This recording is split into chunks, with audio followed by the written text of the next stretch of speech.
Good morning, and welcome to the 10 Point, your daily guided tour of the best coverage in the Wall Street Journal.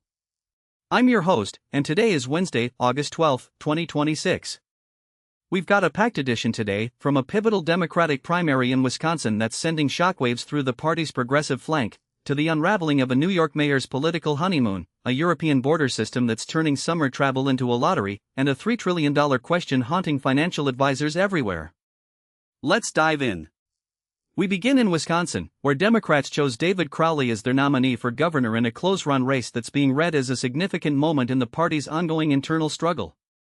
Crowley, the Milwaukee County executive, edged out State Representative Francesca Hong, a Democratic socialist whose candidacy had energized the party's insurgent far-left flank.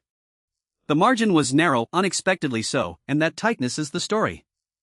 It's the latest evidence that the intra-party fight among Democrats is far from over, even in a year when many thought the ideological battles had settled into a new equilibrium. Crowley's victory doesn't just deliver a blow to the progressive wing, it underscores a broader tension between the pragmatism of governing and the promise of ideological purity. Hong ran on a platform that included Medicare for all, a $25 minimum wage, and sweeping housing guarantees, positions that resonate deeply in the activist base but, as this primary showed, still face real resistance from the broader Democratic electorate, even in a blue-leaning state like Wisconsin. Crowley, by contrast, campaigned on his record managing the state's largest county, emphasizing fiscal discipline and bipartisan problem-solving. His win suggests that the party's center of gravity, at least in the Midwest, remains anchored in a more cautious, institutionalist approach. But the narrowness of the margin means neither side can claim a mandate. The fight, as the newsletter puts it, is far from over.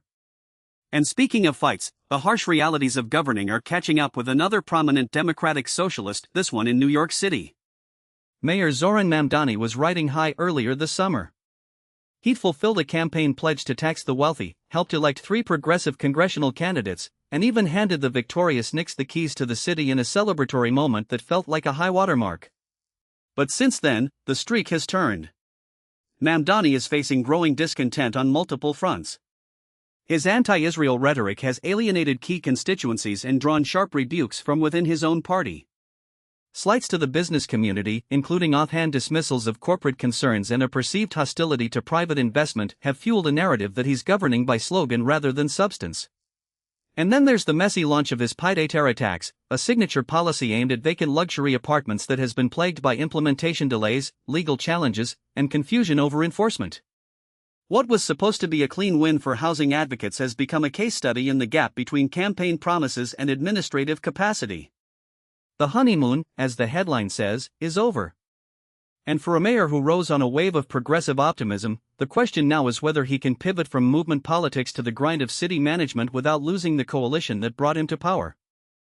Let's turn to the rest of today's headlines, starting in South Carolina, where Republican Senator Darlene Graham advanced to a runoff later this month after failing to capture a majority of votes in a special primary.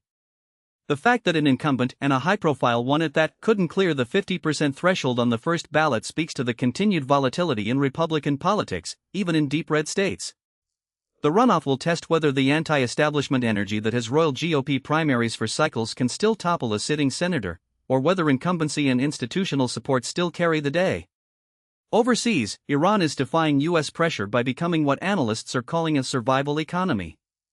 Facing renewed sanctions and diplomatic isolation, Tehran has doubled down on a strategy of self-reliance, barter trade, and non-oil exports, particularly to China and regional partners, to keep its economy functioning at a subsistence level.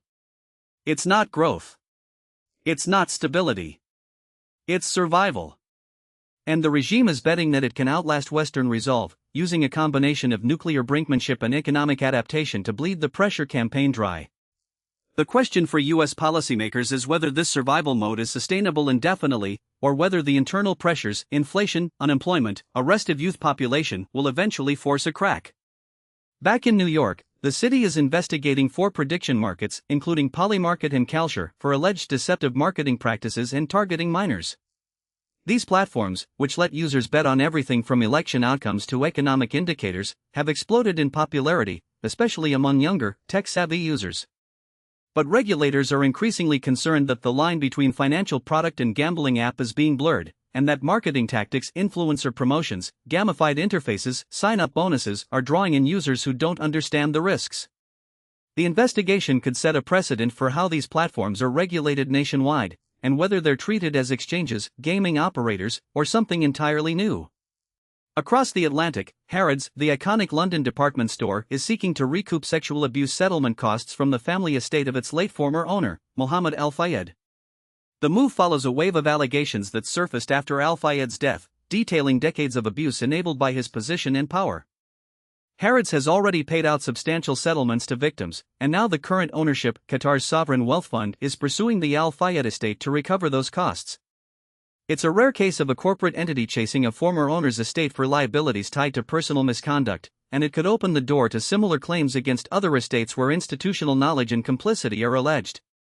And in a sign of the times, health obsessives are supercharging their habits with artificial intelligence systems that serve as hyper-personalized health trainers and assistants. We're not talking about step counters or calorie trackers anymore. These are AI platforms that integrate continuous glucose monitors, sleep data, heart rate variability, blood work results, and even genomic data to generate daily, sometimes hourly, prescriptions for nutrition, exercise, supplementation, and recovery. They adjust in real time. A bad night's sleep triggers a lighter workout and a specific macronutrient shift, a glucose spike after lunch prompts an immediate walk recommendation. For the quantified self crowd, it's the holy grail.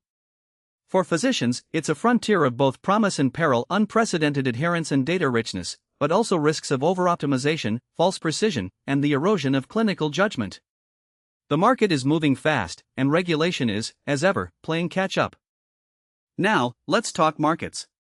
As of 6:10 this morning, S&P 500 futures are at 7,766.50, up 0.25%.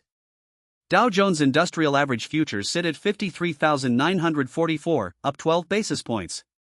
Nasdaq 100 futures are leading the way at 29,816.75, up 64 basis points. The tone is cautiously optimistic, but beneath the surface, there are cross-currents worth watching. First, Nvidia's loose $500 billion pact with Wall Street titans. The chipmaker has essentially underwritten a financing framework that will juice capital for weaker AI players, startups, infrastructure builders, model trainers, but it leaves Nvidia partly on the hook if things go wrong.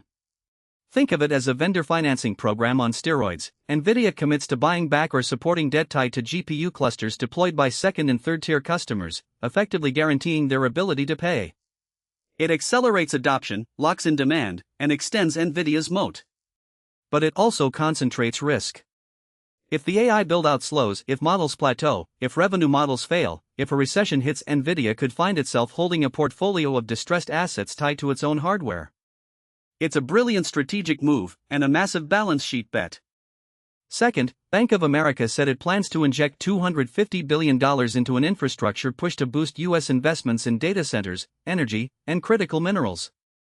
That's not a typo, $250 billion. The bank is positioning itself as the primary financier of the physical layer of the AI economy, the power plants, the transmission lines, the cooling systems, the lithium and copper mines. It's a recognition that the bottleneck in AI isn't just chips, it's electrons, it's steel, it's permitting. B of A wants to own the capital stack for all of it. The move also signals a broader shift in banking, from lending against cash flows to lending against strategic national priorities, with implicit or explicit government backstops. And third, red-hot power stocks are losing steam, writes Jean-Ju Lee. After a blistering run driven by insatiable data center demand, the utilities and independent power producers that led the market for months are showing signs of fatigue. Valuations have stretched, regulatory overhang is growing, states are pushing back on rate hikes, environmental reviews are slowing projects, and the demand curve, while still steep, may be inflecting as efficiency gains in chip design and model architecture start to bend the power intensity trajectory. It's not a crash. It's a normalization. But for a sector that priced in perfection, normalization feels like a sell-off. Now, a story that's hitting close to home for anyone who's bought tickets in the past year, StubHub. The online ticketing platform is facing a flood of complaints and a proposed federal class action suit over undelivered tickets for the World Cup and other major events. The Journal's Hannah Kruger reports that the paper found dozens of examples of ticketing failures involving all kinds of events: a Knicks game, a Hamilton performance, concerts, sports, theater. More than 50 StubHub buyers told the Journal they were denied entry despite paying for valid tickets, were sent replacements worse than what they had bought, or spent months fighting the platform for refunds it had already promised. StubHub, which says it holds roughly half the North American secondary ticket market, blamed World Cup disruptions on FIFA's ticketing app and noted that only about 1% of orders result in refunds. But that 1%, at their scale, is a lot of people.